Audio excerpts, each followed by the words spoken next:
3, 2. Hello, everybody. Good afternoon, and welcome once again to our weekly media briefing and public health update with Montgomery County Executive Marc Elrich. I'm Lorna Vigili, Hispanic Public Information Officer for Montgomery County Government, and joining us today is Sean O'Donnell. He's a Program Administrator, Public Health, Preparedness, and Emergency Preparedness and Response for the Department of Health and Human Services. Reporters, you should all have permission to record. If you do not, please request it on the chat. Mr. County Executive, I toss it to you. Good afternoon. All right, good afternoon. Thank you, everybody, for joining us today. I'm going to start with an update on something that was just announced by Montgomery County Police Department.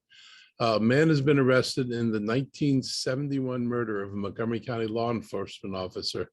Montgomery County Special Deputy Sheriff Captain James Tappan Hall was killed while working as a part-time security guard at the Manor Country Club. He was reportedly shot in the head during a break-in. Hall's murder was the only law enforcement death in this county that had remained unsolved. That is until today. After more than 50 years since his death, his family finally has some answers to questions about it. I wanted to commend Montgomery County Police Department for not giving up on the case and other cases like this, and all families of murder victims certainly deserve justice. And our thoughts and sympathies remain with the Hall family for their loss. Captain Hall will be remembered and honored for his service and sacrifice, and we're all glad this was finally resolved and the family can have some closure.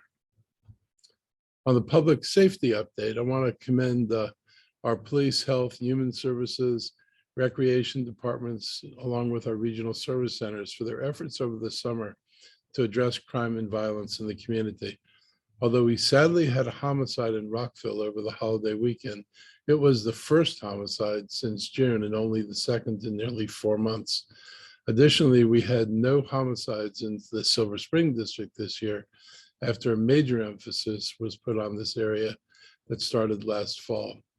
A new police recruit class started last week with 30 cadets, and our last recruit class was only 18. So we're already seeing the positive impacts of our pay increases for officers. So I look forward to seeing more benefit from that as we begin the process, hopefully, of building our way out of the deficit officers that we've had. So hopefully more good news to come, but really good to see the numbers that we got for the recruit class this time. In Germantown, Wheaton, and Gaithersburg, and White Oak, our Summer of Peace efforts have been very successful and very well received. This effort was a human service focused collaboration with the community. We invested nearly $1 million in HHS and recreation programs targeted at youth services and activities. Our community partners at Identity and the Collaboration Council have been an incredible asset to our efforts here. And we're not declaring mission accomplished, but I am cautiously optimistic that our targeted community-based interventions are making a difference. And we'll continue to make those efforts to address the underlying causes of crime. It is important to be responsive and be available, but it's also for us to look at what are the causes that we see in our community and what can we do to be sure that we're addressing those causes at the root level. On the COVID update, school's back, Labor Day is behind us, but I want to take a moment to thank everybody who came to the holiday parades in Kensington and Gaithersburg Monday. It was really great to see so much enthusiasm out there and families enjoying, this wonderful aspect of our community. There were a lot of people I got to see. People were clearly very happy to be back, and I'm really glad to see the parades are back. At the Gaithersburg parade, I had this opportunity to talk with this year's Grand Marshal, Sue Polka. Sue complimented the county on our response to COVID, and I really did appreciate her comments. I often receive thanks for how serious we continue to address COVID and how hard we've worked to mitigate the risks. I'm equally grateful to our county employees, our businesses, and our nonprofits, the school system, and especially our residents for their continued vigilance, really paying attention to what's happening. And we hear a lot about how important our updates are in keeping people informed. The threat to the community from COVID remains low, with cases near 130 per 100,000 people. and hospitalizations continue to be on a downward trend. Admission cases for COVID in our hospitals are almost half of what they were at the most recent peak a few weeks ago. And it comes as the nation's on the verge of gaining a new protection from the virus ahead of the flu season in the form of a new vaccine that's targeted on the Omicron variant as well as the original strain. The new Pfizer and Moderna shots are recommended for anyone 12 and older if it's been at least 2 months since you had the last dose. Our county operated clinics have some doses and we expect to get more on a regular basis. We recommend appointments though, for our supply is limited at this point. So go to www.govaxmoco.com. The county is not being used by the state as the main distribution point for the county. So there are many other locations in the county, and you can visit Maryland's vaccine locator at https://coronavirus.maryland.gov/pages/vaccine. And that lists many locations, including pharmacies with available booster appointments. On the monkeypox front, monkeypox or MPX is still considered to be in the outbreak stage in the US. More than 500 cases have been identified in Maryland, 62 of which are in Montgomery County. Far more people have now been vaccinated for MPX. Close to 3,500 doses have been administered across the state. And here in Montgomery County, we're working our way through our pre-registration list. This upcoming Monday, we're going to host our second virtual town hall on monkeypox for the Latino community, and it will be held from 6 to 7:30 p.m. It also is streamed live on the county's Spanish Facebook page, Espanol Facebook page. It will also air on Montgomery County Cable. If you want your questions answered, please make sure to register through the special link you can find at montgomerycountymd.gov/MPX. The state's data dashboard on MPX shows us that more than 90% of the victims are men. The most common form of transmission is intense skin-to-skin contact with someone who's been infected. Pimple-like rashes and lesions on your skin are signs that you could be sick and contagious. So if you notice these, please get tested and follow the doctor's orders so you can keep everybody around you safe. September is National Suicide Prevention Month, and suicide is a very difficult issue to talk about, let alone prevent. Montgomery County families have an important tool at their disposal, though, to help prevent suicides. The county, along with our partners at EveryMind and MCPS, created BeTheOne.org website in 2017. The idea of Be the One is to be the person to ask, to keep people safe, to be there when they need somebody, to help them connect to resources they need, and to follow up to make sure that if you've had a conversation and suggested that somebody should take steps to make themselves safer, make sure they've done that. The website takes users through a series of 5 steps meant to help identify someone who may be struggling with fear and embarrassment. Ask, keep them safe, be there for them, help them connect, and then follow up. Many times, those on the verge of taking their own lives won't reach out for help and tend to isolate themselves. That's why it's important to take extra steps to identify warning signs and be blunt with the questions that you ask. For example, are you thinking about killing yourself? How much are you drinking and how much are you using drugs? The answers may be hard to hear, but they can help someone and keep us in the end from losing a life that doesn't have to be lost. Recently, today, the website wallethub.com released its 2022 most and least ethnically diverse cities in the United States. 5 Montgomery County cities were ranked in the top 10. Germantown was 2nd, Gaithersburg was 3rd, Silver Spring was 4th, and Roxville was 10th. Our county's richness of vibrancy and character is in large part based in our diversity. Last weekend, I enjoyed the Ethiopian Festival in Silver Spring. This weekend, we have the Festival Salvadoreño at the County Fairgrounds, celebrating El Salvador's Independence Day. And later this month, we have the annual Pan-African Festival, or PANAFest, returning to Silver Spring. But our diversity means more than incredible festivals. It means that in our schools, neighborhoods, and throughout the county, friends, neighbors, kids, co-workers get to know and learn about traditions and values from all over the world. As of 2020, 32.2% of Montgomery County residents were born outside of the county. The national average is only 13.5.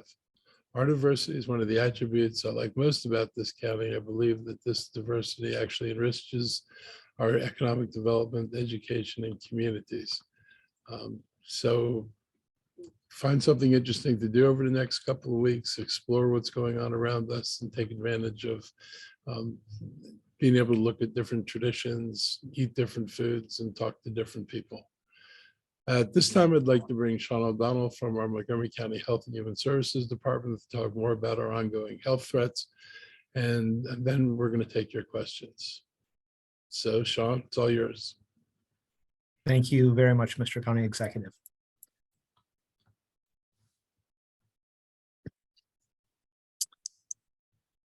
So you should all be able to see the presentation at this point.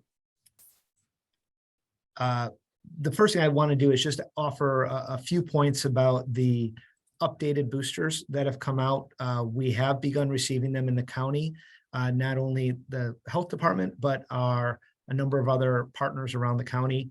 The main new thing about this is a bivalent booster. It includes protection not only against what they call the ancestral version of COVID, the original version of COVID, but against the Omicron variants, particularly the BA4 and BA5, which were incorporated into this booster. So it offers a broader range of protections. The other thing that's been updated is who's eligible to receive it. Currently, anyone 12 and older who has completed their primary series or has gotten a booster shot at least 2 months previously. And that's for the Pfizer. For the Moderna version, it's approved for anyone 18 or older who has completed their primary series or a booster shot at least 2 months prior. So all of these groups will be eligible for at least one more booster, the bivalent booster. The under 12 population is still using the monovalent boosters. They have not yet been approved by FDA, the bivalent, to be given as a booster for those age groups, but perhaps down the line. Again, they're recommending that these are the best protections against COVID. So we have additionally, all of the vaccine that is being given out now as boosters to those age groups is the bivalent booster. We've no longer been recommended to give the monovalent booster, the previous booster dose, to 12 and over. So we began receiving vaccine on Friday. We received a small amount of Moderna on Friday, a slightly larger amount of Pfizer yesterday, and we began giving that out through our clinics starting yesterday. Again, because of the limited amount that came to us, we've been looking at the vaccines.gov, the national search engine, the Maryland search engine, as well, as you can see on this page. And there's a broad number. This was a search for those specific bivalent boosters.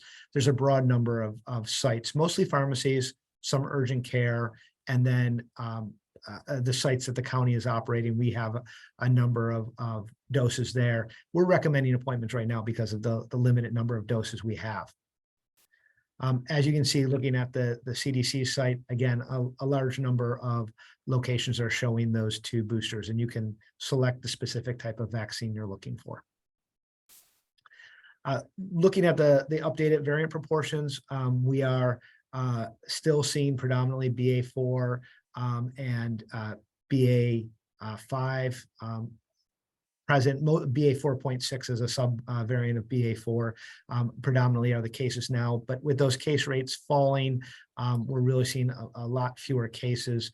As the county executive mentioned, our hospital rates have come down. People with COVID, we've seen mostly a decrease in the ICU numbers so far, and at our alternate care site. So we're still monitoring these, of course, but we're seeing less severe illness as well as fewer cases. Moving on to MPX or monkeypox, I wanted to share with you some data that is now available through the CDC's website. This is the time series of MPX cases. As you can see, there's a little variance weekly with a spike of cases reported on Monday, likely because there's more places that can test during the week than on the weekend. But you see the number of cases being reported is gradually has been receding over the last week or two. We are still within Maryland, we're still seeing our numbers go up.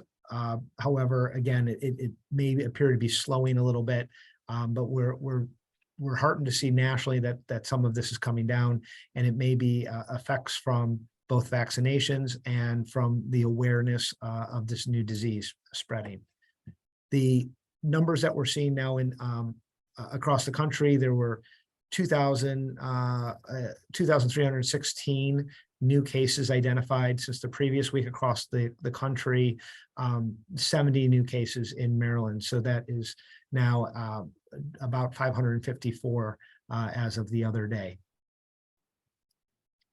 Again, Maryland now has a dashboard that is updated weekly to show case numbers in counties where at least 10 cases exist. And again, in Montgomery County, we are seeing that we are at 62 cases. We are also, of course, tracking the demographics across the state and in county. And again, the CDC is now publishing the vaccine administration data, and you can see there was sort of a peak a few weeks back of vaccine that had gone out to that initial wave. Lots of second doses now are occurring. In Montgomery County, we're still continuing to do lots of first doses and working to expand who can get these doses. As of yesterday, we have now invited all the individuals who qualified for the extended post-exposure prophy. So these are people who were likely exposed at some point over the last 14 days. So they have all received at least one invitation to a clinic. We're working to make sure they can all get scheduled as their availability is. We continue to have people sign up through the pre-registration list, and we're talking with our state partners about the timing to be able to expand to the next qualifications of individuals.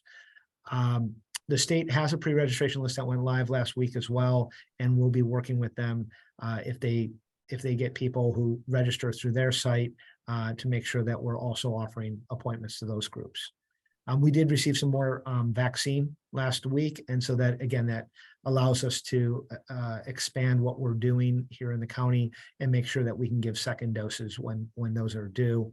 And then finally, as the county executive mentioned, we will have a town hall for Spanish speakers next Monday, and we will continue to update things on our website.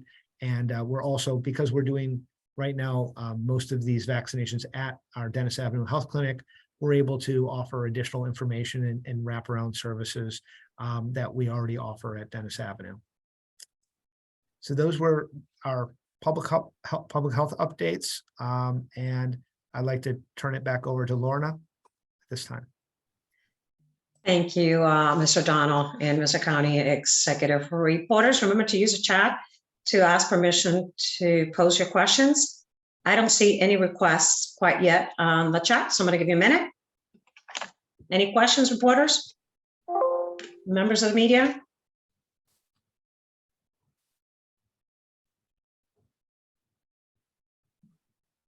No questions today for the county executive and or Mr. O'Donnell regarding the topics today and the public health update? Hi, I have a question. This is Ismael. Thank you, Ismael. Good afternoon. Good Ismael afternoon. Ventura, Univision DC, Univision. I just have a quick question. I know we talked a little bit about the numbers in terms of, monkeypox in Maryland, how there's this chart.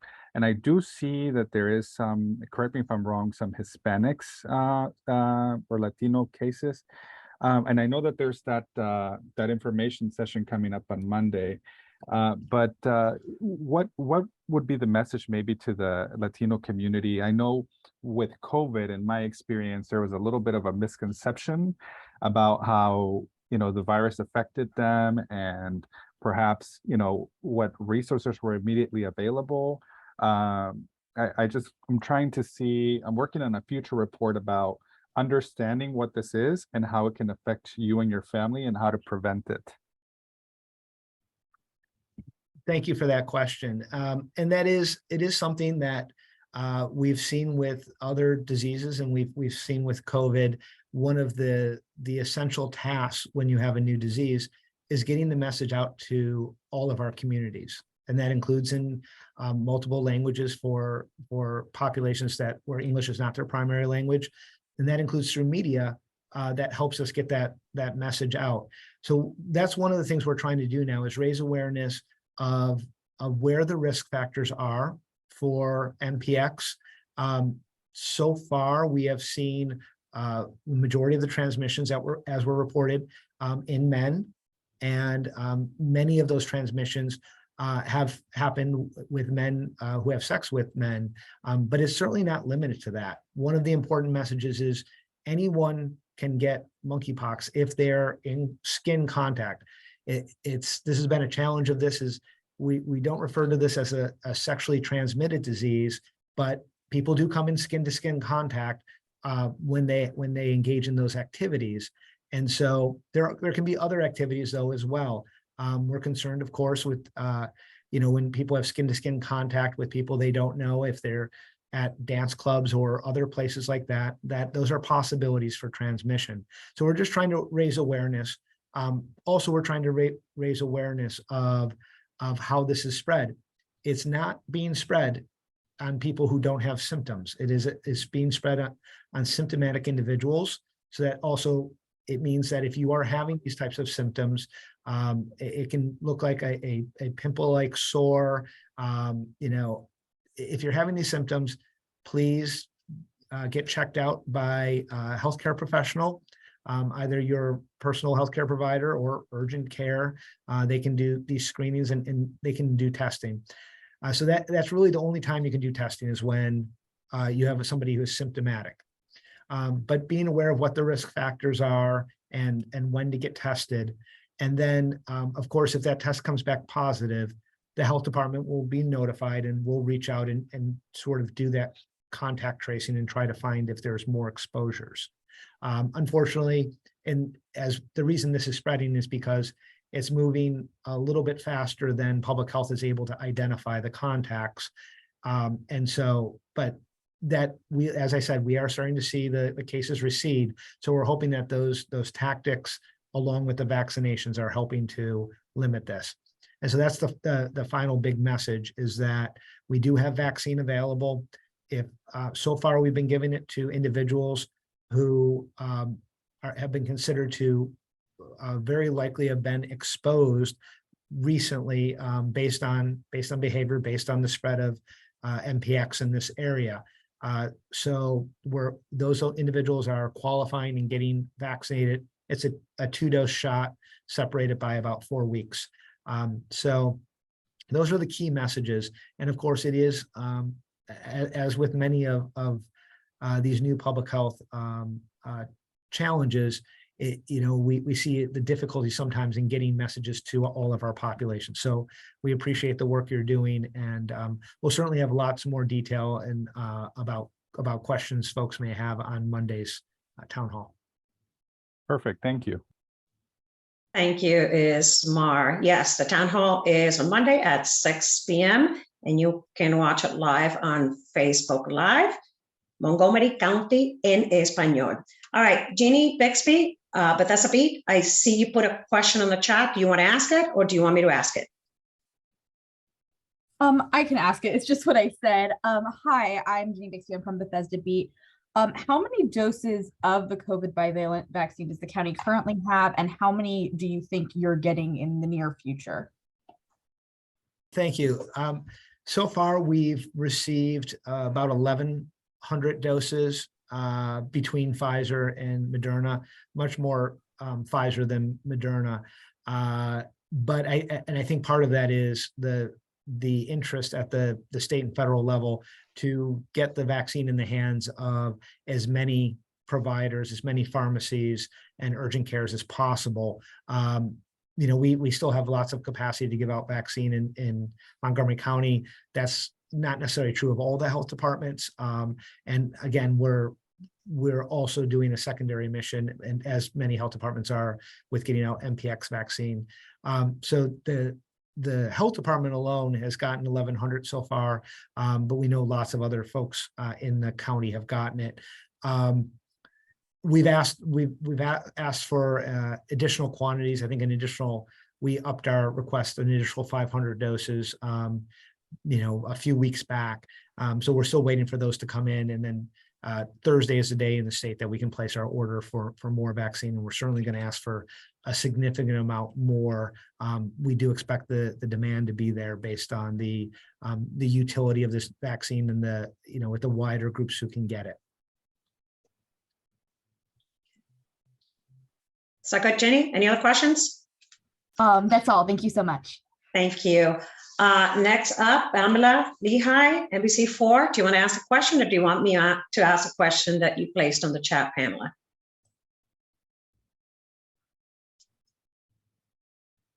All right, so the question is, how many doses of the new booster is Montgomery County getting?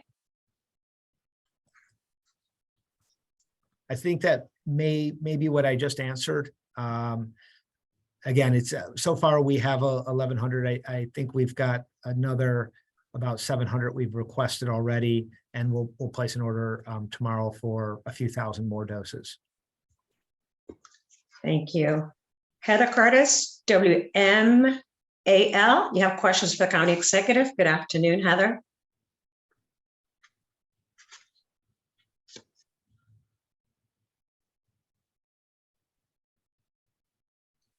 Heather, you here? You might need so to sorry mute. about that. Can you hear me? Yeah, I'll mute. Sorry, Okay. I'm having a technological issue here. County Executive Elrich, I know you spoke about the diversity study. First, I'm wondering, were you surprised about this, that 4 of the 10 cities on that list were from our county? And also, if you could just elaborate a little bit on how being so diverse enriches economic development and education and such. So I'll start, I guess, with the first one. I wasn't surprised at all because, there have been these annual reports for a number of years, and we've always had several cities that made that top 10 list in the counties, in the country. So we've kind of known this seems to be where we've landed. And, obviously some of the cities are smaller than others. So sometimes it's hard to make comparisons between, all cities, but in this case, they've made this comparison. So it's interesting. It benefits people in a lot of different ways. For one thing, we become increasingly international in the business world, and there are a lot of companies who look for people who are multilingual. And so we've got opportunities. We've got residents here who are multilingual. We have, a lot of folks who've come here in the sciences and in just any number of, technical fields. Who occupy those spaces, and they bring with them multiple languages, and they're able to communicate and work with people. And so from an economic development perspective, being seen by other people as a place where you can come, operate, be understood, is all to our advantage. And to be culturally accepting, frankly, is to our advantage. There's a big difference between how people may get treated here and in some other parts of the country. And that makes a difference in where a person decides to put down roots and make a home. And I've seen a lot of that when I go talk to people around the community, different communities, when they tell us what this means. I think, diversity of language and education is good because it gives us a base for educating more of our own students in multiple languages. The United States has never been as far out in front as some other Western countries are, and having a population that acquires more than one language. And because we're serving multiple people with different languages here, I think we provide opportunities that are taken advantage of by our own residents as well. And I think having a multilingual community or, residents more generally in the county is a healthy thing for the county. I just have one more follow-up, if I may. You said, County Executive, that in 2020, 32.2% of residents were born outside the county. Did you mean country, or is it just county? Oh, I think we meant country. Okay, thank you. I figured, but wanted to make sure. Yes, Thank you so much. sorry about that. No worries. Thank you. Thank you, Heather. I do not see any more requests for questions from members of the media. Anybody else has any other question for our officials today? Going once? Going twice? All right. I think that's it for today. Thank you, everybody, for joining us. We'll see you again next week. Stay safe. Have a great afternoon. Thank you all. Bye-bye. Thank you all.